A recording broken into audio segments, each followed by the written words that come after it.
Keep your knee bent just like that.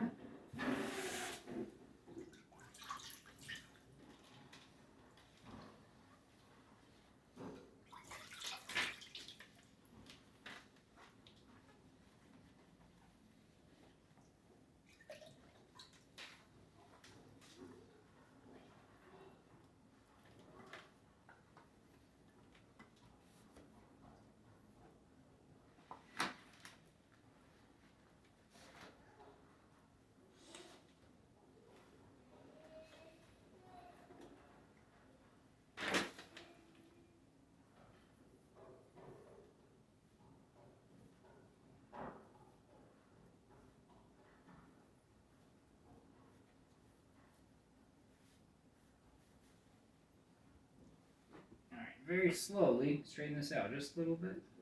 Keep coming, keep coming. Good, right there.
Bend your knee a little bit. There you go. Cold again.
Yeah, so we do a 3-stage cast to kind of capture each stage of gait from sitting to standing to full extension. So that's kind of the method behind the madness. I thought like my whole leg would go into. No, not quite. So realistically, kind of this outer shape that I made, so like this here and on the front, is really all that your leg will be in, and then just wrapped all the way around from the back down. But all this will be open. Really? Mm-hmm. Straighten out just a little bit. Oop, not that much. Let me just a mild. Perfect, just like that.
Last one.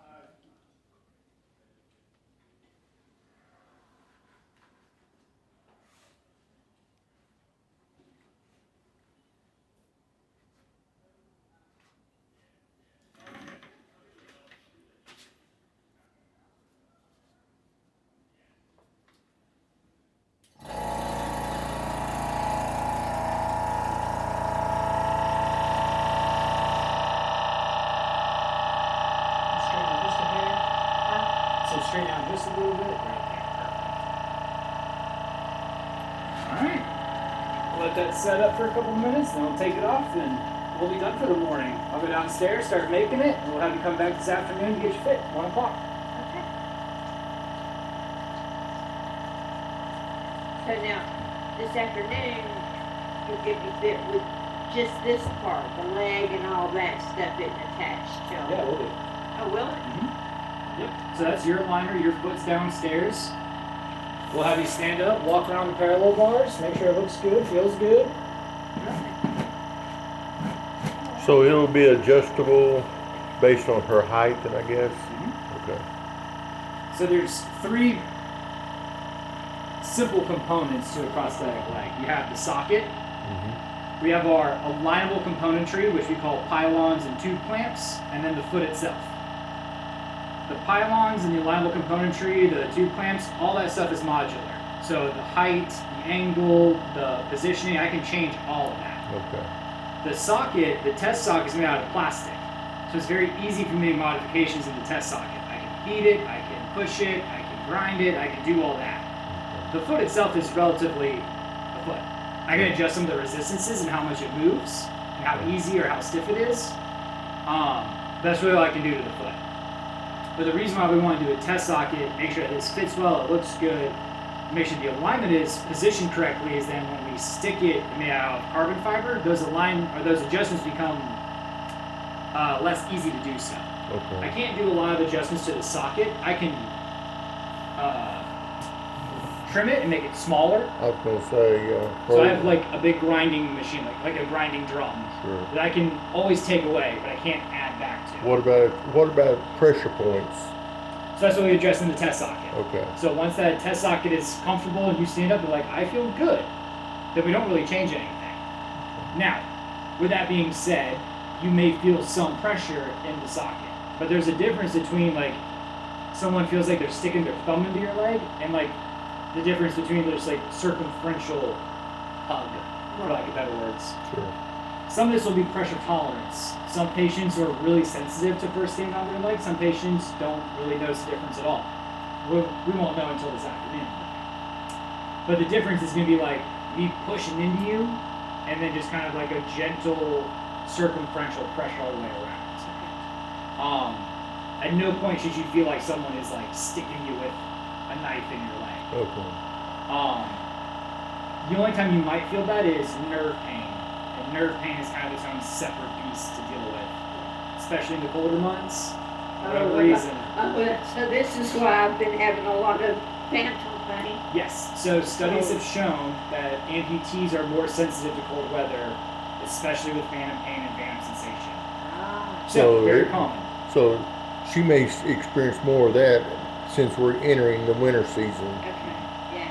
Okay. So last week I have had a lot of phantom pain that I haven't had. Cold weather tends to do that. We don't know why. Yeah. It's just one of those things. So if that happens with cold weather, what about hot weather? Will she feel any different? Relief. Patients Okay. tend to feel more comfortable in Okay. hotter weather. So, The drawback to hotter weather, especially the south, is humidity and sweat. So in the summer months you sweat more. In the colder months you might have more phantom pain. okay, It's the yin and the yang. There's not always a good or always a bad. sure. The good news is with phantom pain is with time that will always lessen. Majority of the time. Some patients may still have like the occasional flare up once a year or with a big storm. Other patients, they'll be like, I haven't had anything in 5 years, and it just kind of goes away. Yeah. Yeah, I've done really well. I hadn't had any in a while in the past week, especially at night. I've had a lot. So nighttime also tends to flare phantom pain sensation because the body goes into rest and repair mode at night.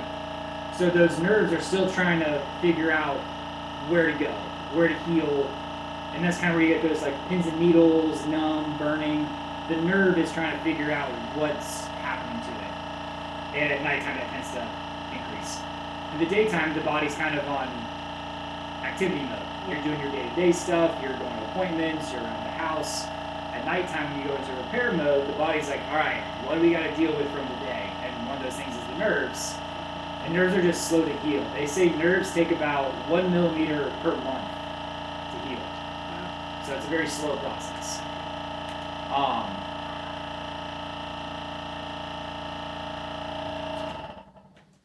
But luckily, as far as this field goes, for most of the time, I'd say 8 out of 10, time heals all wounds. Just the time factor for everybody is a little bit different. Some people it's a month, some people it's a year.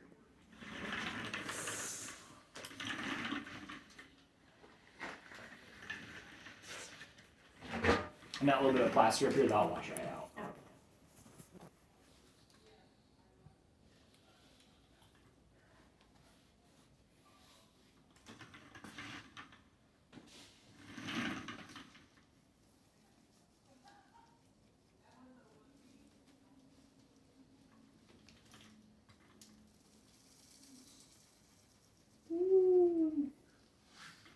There's your leg. Oh.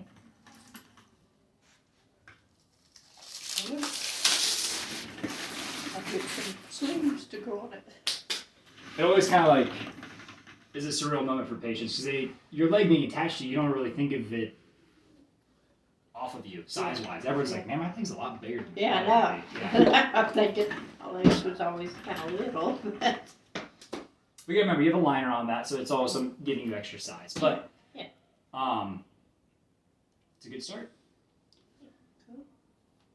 Yeah, you're not gonna hurt it. Don't drop it and break it. It's that plaster. It sets up. It's solid. It's not gonna go anywhere. All right, you can put your shrinker back on. Okay. I'll get this cleaned up out of your way, and you guys can head on out, grab some lunch. And back about 1 o'clock, you said? 1 o'clock. Okay.